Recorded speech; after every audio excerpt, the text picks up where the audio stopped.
Let's bring you some breaking news now. And the Duchess of Edinburgh is visiting Ukraine to demonstrate solidarity with those impacted by the war and as part of her work championing survivors of conflict-related sexual violence. The Duchess of Edinburgh is the first member of the royal family to visit Ukraine since this war began.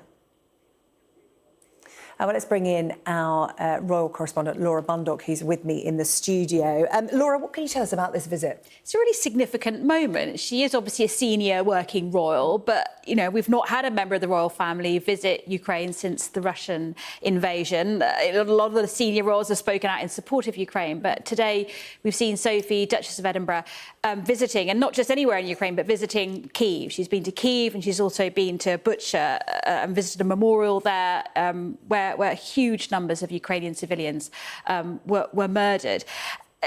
The sort of theme around this visit is a cause that's really close to her. She works a lot with victims of conflict. So she's travelled the world visiting various countries. We don't often hear about these international trips she makes, but the likes of Colombia, Sierra Leone, South Sudan, all places she's been to.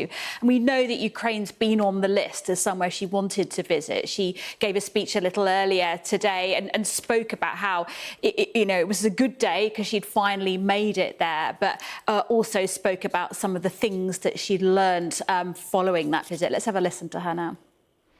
So today has been a happy day that I have finally been able to get to Ukraine, and I'm very happy to be here on my first visit. A sad day, because of course it means while I'm here I've been learning more about the situation in all its realities, which of course is sad.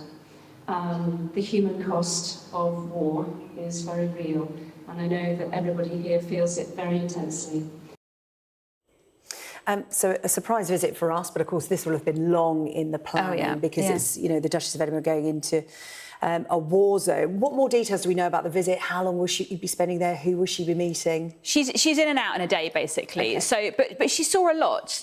She met children who were torn apart, taken away from their families, now reunited, but she heard some of their stories. She met women and girls who were the victims of sexual violence and torture following the conflict. She said the stories that she was hearing from them, stories she's heard around the world, but she talked about how brave they were and how humbled she was in the fact they shared their stories. And she met volunteers, female volunteers, who were staying in their communities to help in the aftermath of attacks and also to help the children that remain there deal with it as well. And she spoke about the privilege it was, how she would take these stories home in my heart, she said.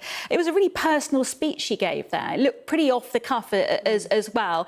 We know that later on she met President Zelensky, the First Lady as well, who she's had a lot of dealings with in the past, looking at how they're helping support people in Ukraine. But she hand-delivered a letter written by the King to the President as well. And the King, has spoken out a lot strongly in support of Ukraine. It was last February that he had the visit at Buckingham Palace. It was in February this year that the Queen hosted Elena Zelenska at Clarence House. And the King, most recently on the second anniversary, used that strong language talking about the unprovoked attack, the indescribable aggression that is being faced by Ukraine. So, the royals can't meddle in international politics, but this was a real diplomatic display and a sign, I think, of Sophie's role and seniority within the family at the moment.